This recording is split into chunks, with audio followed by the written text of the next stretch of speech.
again, Jamie, and welcome to today's training session on presenting internet research. This is the third session of our unit of competency research on the internet. So I appreciate you attending all three sessions.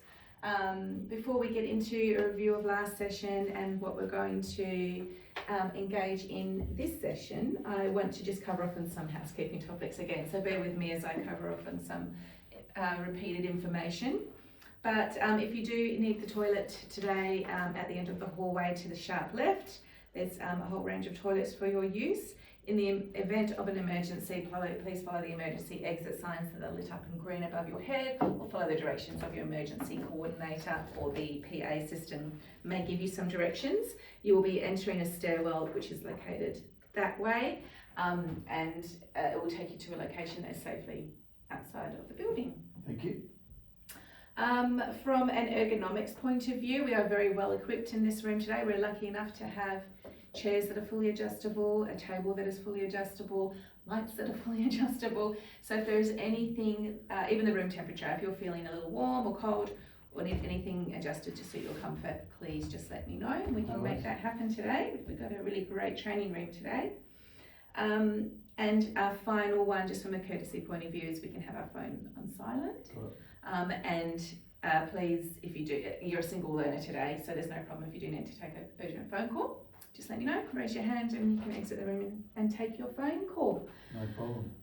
Okay, so thank you for bearing with me on all the housekeeping topics. Today's session is all about collating the results of your internet research task and presenting the results for delivery to stakeholders in line with CSM policies and procedures. That word again, those two words that I keep repeating, policies and procedures, but they are so important when you're working for an organisation.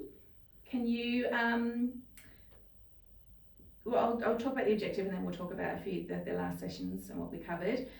So by the end of this session, you will be able to effectively and efficiently collate and document the internet research results that you gather and deliver the results to relevant stakeholders in line with policies and procedures. And there may be two ways you do that. You may do that as a verbal presentation, but more likely in the role that you're undertaking with CSM is the research task will be quite simple and quick. So we'll be going through a template for you to document that as a written document. Okay. Now we talk with the key words in the objective there are stakeholders and policies and procedures. We talked about stakeholders last time. Can you remember give me some examples of stakeholders at CSM that we had a chart out last time? Yeah, I'm there. Head of HR, head of marketing, head of IT. There's one more. CEO, and then we also had the mayor. Correct. As well. And then you had people underneath him, but I think there's one more area. Who controls the money? Oh, of course, and finance. Head of finance is one of the most important people. Yes, I should know. You want to stay in their good graces. That's right. And what did we talk about? Do you remember how you may get an internet research task given from someone at the bottom level, the lower level of management? Yep. But that doesn't mean that request didn't. Yeah, it's going to be presented or used by people up the chain. Very senior, correct. So every research request you get needs to be treated professionally and respectfully and confidentially in line with policies and procedures. There's those words again. Policies and procedures. Okay. Now we talked about all that in session 1, which is a while ago. So well done on remembering stakeholders. The last session we did was all about internet tools, and we did be engaged in some actual internet research on a very basic level. Did you have a chance to practice those skills before this next session? We actually are looking at a family holiday. So if you remember, one of the searches was around researching a family holiday. Yes, we're going to Melbourne and you wanted to go to snow? Yeah, so it was more looking at, I put a bit more parameters in around my kids' ages. Yes. And budget. So then the actual things that came back were a lot more specific. The first one I think I put December and snow, and there was Lapland for $100,000 and experiences in the US for tens of thousands, which is unfortunately above my budget. So when I kind of put that in, I had probably a few more that were more within touching distance for me, so that being more specific, particularly on my kids' ages and budget, just really helped. Probably look at things that didn't make me feel like I didn't have enough money. It actually felt like it was going to be a holiday that I could Achievable. afford and enjoy, yeah, and That's be right. achievable, yeah. Achievable and attainable. Yeah. So you've really learned the skill there of how to narrow your search term to get the results that you needed. Yeah. That will come really handy. Can you remember in our very first session we talked about one of the tasks you were given as a pretend scenario was to research social media management tools. Yes. So what, in your planning meeting, what would be, given what you've just learnt in this, Yeah. what you just described, what would be one of the questions you would ask? Yeah, budget. Correct. What What's was the budget? Yeah, what are we looking at? Because I'm assuming there would be, and how many people's it kind of got to cover size of organisation, because that would be Absolutely, pricing, yeah. that's right. So such an important question, such an important factor is cost, particularly when you're doing searches for companies. So that's great. So you really demonstrated there that you've learnt a lot of new information, a lot of skills and knowledge on how to search effectively on the internet. All right, let's move on. So we're going to go over and cover into more detail what we looked at, what we've already been looking at in previous sessions, but we're just going to cover it more effectively because today's session is all about really analysing the search results that you get on your SERP. Do you remember what a SERP stands for? Search engine response page. Results page. Oh, Close. Response data. And that's it. So that's what this is. This I is just your read that page really. Yeah, correct. Yeah. Okay, with the answer and everything. So this is a search engine results page. That's what it looks like, and that's what you've been coming up with. With that might look a bit similar to your Melbourne search, right? Where it gave you the knowledge panel, and we've got images, videos, and shopping, different ways to look at the results that you've been getting, the information you've been getting, because the information is overwhelming. So the web page on Google that appears when you run a search term is called a SERP, search engine results page. And when you're talking to people who are very familiar with this, so sometimes if one of your stakeholders you're liaising with is the marketing department or the IT department, they will throw these terms around willy-nilly, and you might, Yes. now you can start to understand what they're saying. There's an acronym for everything. Okay.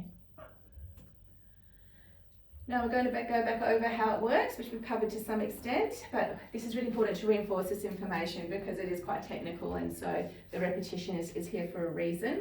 Google uses bots or special programs to constantly crawl through the internet and visit websites to look at the content.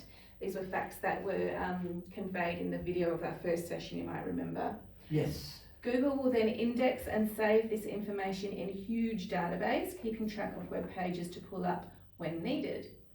When we type in a Google search, the search engine gets to work. It checks the indexed database to find web pages with the information you are searching for. So it has this big database ready to go, and when you type in your search query, it gets to work and tries to find out exactly what you were looking for.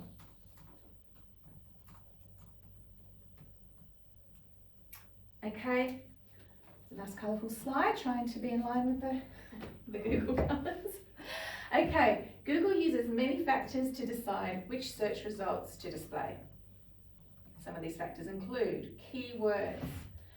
Does the page have the words you included in your search term? I know I'm really harping on about search terms, but as a researcher on the internet, you have to become really skilled in using the correct search terms. And again, there are people whose entire career is about search terms.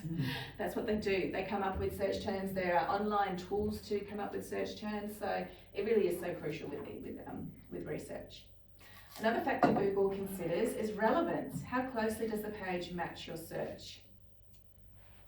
Again, and they'll do that by looking at your search terms. Yeah. The quality, is the page trustworthy and popular? So they'll look at how many clicks this page is getting. If other people are clicking on it and consider it to be a trustworthy site, good enough for them to click on, I'm assuming they also use actual trustworthy, as in, some sites that are secure and not secure, etc., etc. They would probably have it will, but you will be fed all sorts of sites that you'll need to, sometimes you'll have to rely on your own. Because that one, particularly with clicks, does sound a bit, security conscious. There is ways that you can fake websites to have had billions of That's hits, true. all that type of stuff. And bear in mind, in the digital world, it's a very fast-moving environment. Yeah. And there are people who are out there to create trouble and to hack and to spam. So yeah, you have to. I think clicking on a web page is is quite low in terms of the security. It's once you get on a web page, And go further then down the going rabbit into hole. it. Yeah, so I think that yeah. initial is, And once you start entering your own details, yeah, that's the kind and of downloading problem. stuff, Yeah, absolutely. But another thing to talk about here is it current? Has the page been refreshed or updated recently? This is really, really important, even though it's been put last on the slide. It's actually a very important point. And this is where search engine optimization comes into when people talk about, is our website SEO friendly? So if Google will pick up on how often your website has been updated, how often has new content been uploaded, how often has an image been changed, right. and that will rank the website higher on your search page based on how many times it's been updated. If it has sat there stagnant for months and not been updated, or years even, then it would not consider it to be a worthy of your first. So it'll still have it, it'll just go further down the line, is that right? Yeah, further down. Yeah. You know, you'll remember on the previous, I don't think it will show us, but there's, 1, 2, 3, 4, there's pages and pages. Yeah, You really want to be looking at your first or second page when it comes to, unless you're really looking, in desperate search of something that you're finding hard to find. It's really your first page, and your second page is where the information will be. Yeah, it makes sense. Yeah. So Google takes all those things into account. So Google will then display the results based on its own ranking system. The most relevant pages are displayed on top. Search results generated in this way are called organic search results. And organic meaning? Not paid. Yeah. So we have organic search results, and then the next point talks about paid search results. So again, without getting too technical, and again, this could be a whole training session on its own. But have you heard of something called Google Ads? Yes. Yeah. So that is a way for companies, they throw money at it. It means that you'll type in a search that, they still use the search words, but regardless of the relevance or any other organic factors, if you've paid, it'll come up the top. It'll beat the organic results, but you have to say that it's sponsored to be It's transparent. still relative though, right? It's still relevant. If I put in plumber, it's not going to come up with No. car sales, Okay. That's right. And part of you registering for Google Ads is you predict what search words, it's a very involved process, but you predict what search words your customers are likely to use. Or what you want to come up on. Correct. And Google will use that to then place you first, regardless of any other factors. So you're paying to be higher up. Yeah, got it. So, and then the way you pay for that is every time someone clicks on that site. So if you win a click, then you pay Google for that click. That's how they make money out of it. But again, I don't want to get into too much detail and confuse you over that. But it's really important to be aware that a sponsored site may not be a site that you're looking for just because it ranked higher. It's really because they paid for it, and it may not have what you're looking for. If we did that exercise last session with the red bike, where a whole bunch of sponsored bike sellers came up, so that was kind of useful for you because you were looking for a consumer good and you were looking to buy a really basic. And all those pages that came up there were the first in the organic search, or a lot of them were. Oh, that's a really good way. Yeah, that's right. So if they already came up first in the organic search, plus they came first in the sponsored search, then they're a winner because they're meeting your criteria in two ways. So that's good. So there's and they have to be identified from a transparency point of view. You'll see that they are. Is it only ever so Google Ads comes up as Google Ads instead of sponsored, is it? Because I know sometimes on some pages on my phone and that, it will say Google Ads. Yeah, it'll say Google Ads. Yeah, there are different ways of paying for it and different hierarchies. And again, it's going to get really technical if I go into it. No, that's good. But you can have, there are different ways of paying. You can do Google Ads and also you'll find that on a weekly basis, Google are changing the rules and the way they do things. So it's a fast-paced environment. Okay. I'm going to show a little video now. Okay. Hopefully this works. No, I'll have to. Sorry, I had this problem last time. I'm going to just fix it this time. Okay. Let's have a look about. This is a video that will explain to you a little more about how the Google search works and how their ranking, how their search results pop up. There's a lot of information on the internet. Like a lot. And at Google, it's our mission to organize it all and connect you with the information that you actually find useful. Like this. These blue links are web results, a list of web pages ranked according to how relevant they are to what you've searched. Pretty useful. But for more than 20 years, we've been constantly working to find new ways to improve search. Let's say you want to know more about how to bake a carrot cake. As soon as you start typing, you'll see predicted searches start to appear. This is called autocomplete, a predictive feature that matches what you're typing to common searches to save you time. And after you've made your search, you might run into other useful features, like featured snippets, which highlight web pages that we think are especially likely to contain relevant information, and knowledge panels, which give you a quick snapshot of facts about people, places, and things, and the relationships between them. Our goal is for these features to help you find helpful information in web pages right away, so you can spend more of your time doing, well, whatever it was that sparked your question in the first place. But as important as it is that you get your information as quickly as possible, what's even more important is that that information is actually reliable and useful. That's where our ranking systems come in. When you type something into search, these systems, which are sometimes called algorithms, try to find matches between what you're searching and what's on the web, considering everything from keywords in your query to how recently the page was published. But no system is perfect, and sometimes ours may miss the mark and show you content that really isn't that relevant or doesn't come from the most reliable sources. You might think we could just fix the results for that specific search, but with billions of searches per day, there's no way that anyone could manually decide which pieces of content should be ranked above others. Here's what we do instead. Make search better. We do that by coming up with improvements to our systems that we think might help not just those queries that turn up unreliable or irrelevant results, but a broad range of similar searches. In 2019 alone, we ended up making more than 3,620 improvements to search, for an average of nearly 10 improvements a day. These changes help us with ranking our blue link web results and our search features, like autocomplete, knowledge panels, and featured snippets. We also have additional policies that apply to our search features. Because these features are highlighted in a unique way on the page, these policies cover what's not allowed to appear in them, especially when it comes to information that might be offensive, dangerous, or incorrect. Our systems are designed to avoid showing content that violates these policies. But every now and then, we do have to remove incorrect or policy-violating information from search features ourselves. Sometimes when we're alerted to issues based on feedback from our users.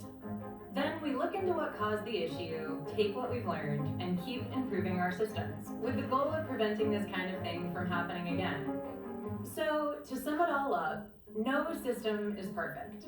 But at Google, we're working every day to help you find what you're looking for just when you need it. And any other questions that might cross your mind.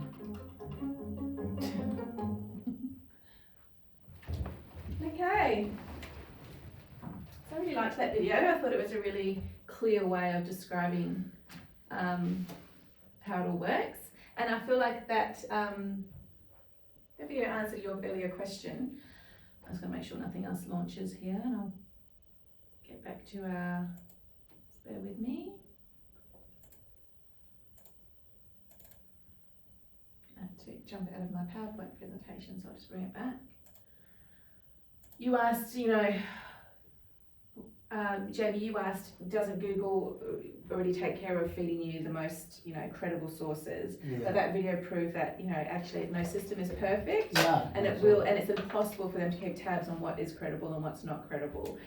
So it still rely on human input to tell them when something isn't working the way it should in a Google search. But it means that you always do have to be on alert for sources that aren't credible. Always check your facts, especially if you're going to document this research and give the results to important stakeholders at CSM. You want to make sure that your facts are correct, but you don't want to feed them a dodgy site. No.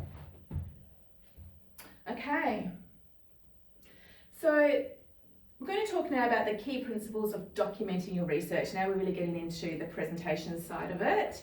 Let's just go through these points, bear with me. Accuracy. We just talked about that. So double check your data for errors, really, really important. If you're going to be presenting your research, whether it be through written means or through verbal means, it's really important that you ensure that your data is accurate, you've checked your facts, your prices that you've given are correct, but also put disclaimers in there, say that this price is correct as of this date, because you're not in control of when a company is going to change their prices. So that's really important, and you don't want to be blamed for that. Consistency, ensure that you use CSM guidelines, policies and procedures and templates, which we are going to go through in a second, to ensure data is collated and presented in an organised and consistent way. So when you work, for an organisation like CSM, they really want things presented in a consistent and professional way. Can you tell me, Jamie, why you might think consistency is so important? Would be all the people that are reading it then are all essentially reading the same things. That's right. They're all getting the same information in the same way. You're not having one conversation with someone and then further down the hallway you're having another conversation. So it also is a time saver for everybody. If they're familiar with a template and they're like, I just want to know the price, or I just want to know what the objective of this was, or who did this research, then they just know exactly where to go on the template to find that information. Really important and a great time saver. Clarity, write concisely and avoid jargon. So get to the point. You're not writing an entire report, and that's why this template has been designed. We don't want paragraphs and paragraphs of information. That's not what this is about. It's dot points, it's getting to the point. Still professional, still grammatically correct. I want your spelling to be correct, but it has just to be concise. Again, a time saver. No one's got time to read pages and pages of information. And avoid jargon. Even if you're dealing with senior management and this is going to go up to the mayor, it's actually not that impressive to use really big wordy words. Be careful about technical jargon as well. Even if you might have a personal passion or interest in IT type subjects or whatever your topic is, don't assume that your audience also has that same knowledge, and then you'll isolate them if you use too much jargon. So just avoid that. Or if you do have to use a word that you think might not be familiar, then explain that word. Or use a glossary of terms at the back or something like that. Transparency, really important when you do research. Document your sources and how the data was collected. Outline any challenges or obstacles. So basically you have to credit all the websites you went to, all the organisations that you went to, how the data was collected, so your method. And outline any challenges or obstacles. So if you were not able to fully achieve the objective, the challenges and obstacles part of your report will explain why. Because not everything is 100% achievable. 100%. And version control, really important, especially in large organisations and from a record keeping point of view. So track your versions of your research to ensure updates and changes over time are captured. I think I might have. Okay. So, So basically, when it comes time, this is another final point, but we're going to go through the template of documenting your research, but a key point to make is when you're delivering it, if it's the template you're delivering via email, make sure that you use the CSM email template that is on the intranet, which was covered in our previous sessions for the actual email itself. Correct. Okay, now I'm going to hand out a few things to you now. So this is available on the intranet, but also here's a hard copy of the CSM Communications Policy and Procedure. In this policy and procedure is a section on presentations and how to do them, the systems you go through, the procedures you go through. It's not a huge section on presentations, but you'll see it under the communications channels section. There's a dot point on presentations. So just make sure you're following, just keep this on hand and always check you are following policies and procedures when it comes to delivering your internet research. There's a section there on meetings and how to conduct meetings. So you may want to present your research, even though you've got it on a template. If you decide this requires further discussion, then consult your policy and procedure here to say how to engage and how to hold a meeting. That's good. Okay, so there's quite a bit of information in there, so if you can familiarise yourself with that. Makes sense, thank you. Okay, now as we move on, I'm going to give you this document, which is the Internet Research Template. No, that's not that one. I'm going to give you the Research Presentation Template. Yep. So this is, you also have this electronically. Okay, yeah, I saw that. Yeah, Thank you. but for the purpose of today's training session, I'm going to give you that hard copy. I'm also going to do something where if you throw your mind back to our very first session where we covered internet planning, I also gave you an internet research planning template. Yep. Do you remember? Yeah, I do, yeah. Okay, What so- I did with the parameters, all that stuff. Yeah. That's right, and we did some scenarios and researching corporate Wellness. health, corporate wellness Yep, initiatives. Great, good memory. So, and that had a great checklist on it too. So, I'm going to give you another copy of that just to refer to. Yeah. And I'm going to pull it up here and go through each section of the research presentation template. So just imagine you've gone through the planning process, you filled out your planning template. Had the meeting with the person, gone through it all. Yep, that's right. And what did we do before we engaged in research? Do you remember what we did with that planning template? No. Okay, that's fine. There's a lot of information we're covering in the last few days. So we were sending that Oh, template back to the them stakeholder. To confirm the understanding. That's yes. right, and we're both on the same page. Yep. Also useful to always copy in your supervisor or your next, your line manager, Yep. so they know what you're working on. Okay, I am going to pull up that document, which is the planning template, and I'll tell you why in a minute. Okay, but let's have a look at the research template. Can you read out each subtitle for me and we'll go through it? Which department has made the request? Include the staff member's name. No, you're looking at the planning template. Sorry, can you go through the presentation Oh, template? sorry. I'm confusing you. We'll go through that in a minute. Introduction background. What is the assigned research task? But before that, what is the subheading above that? Title. Title, right. So just making sure that so you can quickly identify what research task you're working Yeah. on is to put the title in there, and then So that would be wellness. corporate wellness Corporate initiatives, wellness. or whatever. Yep. Yeah, let's work Yep. on that example. Yep. Okay. And then the intro background. What is the assigned research task? Okay. Objective. What is the purpose of this research and what needs to be achieved? Mhm. Agreed deadline for the research delivery, agreed stakeholders for this research task, and then the summary of key findings. Attach relevant documents if necessary, including hyperlinks. And then the last point is conclusion, include recommendations if applicable. Okay. So on the board, on the screen, you can see this is the internet research template that we initially used. So these two templates, you've got the internet research template, and you've got the research presentation template. So Yeah. it's gonna, hopefully that's not getting too confusing. They're very No, similar. no, the order makes sense once you read what they are. That's right. So they work hand in hand. You should always refer, so you've done all the groundwork when you filled this out. Yep. This should be always by your side when you're engaging in the actual research. So make sure that you always have the department request clear. Yep. You've summarised the internet research quest, so you just make sure you're staying on task. These two top points of the planning phase, make sure that you've stayed on task. Yep. And the objective, make sure we've talked about how important that step was, how clear it needed to be. We talked about SMART objectives and there shouldn't be too many objectives.